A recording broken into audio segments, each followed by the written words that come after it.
Okay friends, so welcome back in another video tutorial from microbiology with Shagnik. So in this video tutorial we will going to discuss about another video from our microscopy lecture series. So our today's topic will be the sample preparation for electron microscopy. So in the previous video we have already discussed about the basic principle of electron microscopy, why we are using electron, right? And I have also told you to that you have to use a high velocity electron, because velocity of the electron is inversely proportional to the wavelength. So if you use a high velocity electron, so it will provide you a shorter wavelength, right? And shorter wavelength will in turn create a good resolution for you, right? And as we have already also seen that in electron microscope all the objective and condenser lens are not made up of glass, instead it is made up of electromagnet or magnetic. So it is obvious that the sample preparation in case of electron microscopy should be different and also complex than other sample preparation that we have learnt, right? So let's start the discussion. So first step of the sample preparation is dehydration and fixation. Okay. So dehydration, as its name suggests, the first target will be the removal of the water from the specimen completely, so that the specimen becomes dry. So we are using organic solvents such as ethanol and acetone for that purpose. Okay.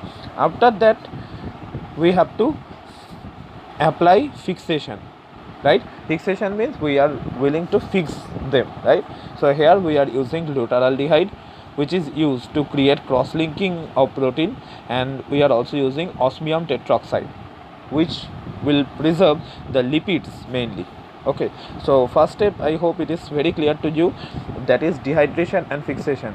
We are using organic solvent acetone and ethanol for dehydration, and for fixation we are using glutaraldehyde and osmium tetroxide, and we are using glutaraldehyde and osmium tetroxide for fixation, right? So now after that the second step will be shadow casting or metal shadowing. Let me tell you that this process is mainly useful for TEM, that is transmission electron microscopy. We will going to discuss it in our upcoming videos. So what is done here, suppose it is your sample. Okay, so in the sample we will deposit a thin layer of metal, let's say platinum, at a specific angle. Okay, so such that it will create a shadow in the uncoated side of the specimen. Okay, so in turn which will create a variation in brightness and contrast.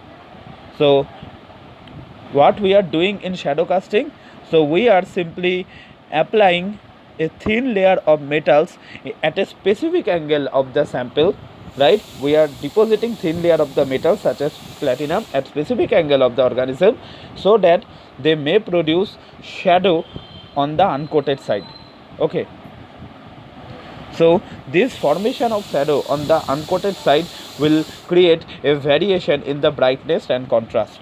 Okay, now the third step is ultra thin sectioning, that is we are using microtome, that is ultra microtome, and diamond knife and glass knife. Okay, so now the next step is staining.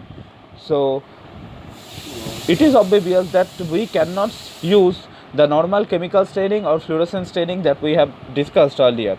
So here the staining means we will apply heavy metal containing compounds, okay, such as phosphotungstic acid and lead and uranium. Okay, so now we are utilizing those kind of heavy metal containing compound to create a contrast against the dark background. Okay, also we can use the to stain thin sections of the specimen. Okay, the thin sections that we have generated in ultra thin sectioning. So what is ultra thin sectioning? Here we are using microtome or diamond knife or glass knife to cut the specimens in thin layers. Okay, so those thin layers can be stained by dipping them in alcoholic or alkaline solution of the urenyl acetate followed by lead and citrate. Okay, so let me told you that it will be alcoholic, okay, not alkaline. I have made a mistake here, sorry for this. So aqueous or alcoholic solution of urenyl acetate followed by the lead citrate. Okay, so in the first step we have performed dehydration and fixation. We have performed dehydration with the help of organic solvents such as ethanol and acetone. Then we have applied fixation, that is by using glutaraldehyde, which is used to cross-link the protein, and osmium tetroxide, which preserves the lipid. Then we have performed the shadow casting or metal shadowing. Okay, with the help of shadow casting we are depositing a thin layer of metals such as platinum at specific angle of the organism, so that it will create a shadow in the uncoated part of the specimen, okay, which will create variation in the brightness and the contrast. Okay, so now in ultra thin sectioning we will use microtome, that is ultra microtome, and diamond knife and glass knife to cut the specimen in thin layers. After that we have applied staining. Again, remember it very carefully that we are not using any kind of chemical stain or fluorescent stain. Here we are using heavy metal containing compounds such as phosphotungstic acid along with lead and uranium. Okay, and these are utilized in dark background. Okay, and we are also used staining to stain thin layers of specimen that we have generated in this step. So these thin layers will be dipped in alkaline, sorry, not alkaline, it will be alcoholic solution, alcoholic or aqueous solution of urenyl acetate followed by lead citrate. Okay, now the freeze etching step, which is the most important step in that procedure. You can visualize lipid membrane with the help of this freeze etching procedure. Okay, so the first thing is you have to freeze your specimen rapidly with the help of liquid nitrogen temperature. I hope you know that is the minus 196 degree centigrade. Okay, so under this temperature the specimen will be rapidly frozen within a fraction of second. Okay, now this frozen sample will be fractured, okay, with the help of a microtome, while keeping or maintaining the temperature. Okay, now after that step the fractured specimen will be etched by increasing the temperature about minus 90 degree centigrade. Okay, then the surface water, which is in the form of ice in this case, will be evaporated from the specimen, and now it is useful for visualizing, and we are using freeze etching technique for visualization of the same, that is scanning electron microscopy, that provide us the 3D picture. We will going to discuss in our upcoming video. So in freeze etching, what we are doing in freeze etching, we are simply freezing the sample rapidly at liquid nitrogen, right, and after that freezing we will fracture them with the help of microtome, right. After that fracturing process we will etch them by increasing the temperature at about minus 90 degree centigrade. Okay, after freeze etching the surface water of the specimen will be evaporated.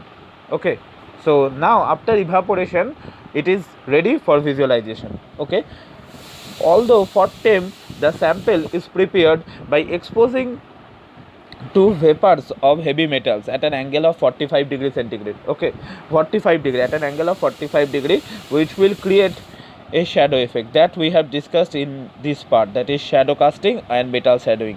That is why in that time I have told you that it is usually useful for TEM. Okay, here the sample is prepared by exposing them to vapors of heavy metals at an angle of 45 degree, which will create the shadow effect. Okay, so after that the last one is cell constituent localization. We are doing this with the help of ferritin labeled antibody. Okay, when we will add ferritin labeled antibody, it will form a complex with the antigen present in the cell, which will create a good contrast in microscope. Okay, so that is the steps that you have to follow for preparing a sample in electron microscopy. First one is dehydration, where you are using acetone and ethanol, right. Then the fixation, where you are using glutaraldehyde and you are using osmium tetroxide. So glutaraldehyde is useful for creating cross-linking in proteins, right, and it is useful for preserving lipid. Now shadow casting and metal shadowing, it is useful mainly for TIM. So here we are applying a thin layer of metal for, let's say, platinum at an appropriate angle, okay, so such that it will create a shadow in the uncoated part of the specimen, okay, that will in turn create a variation in the brightness and contrast, okay.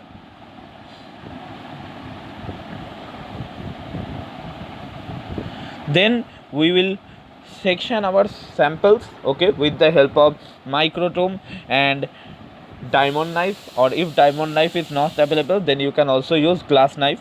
Then staining.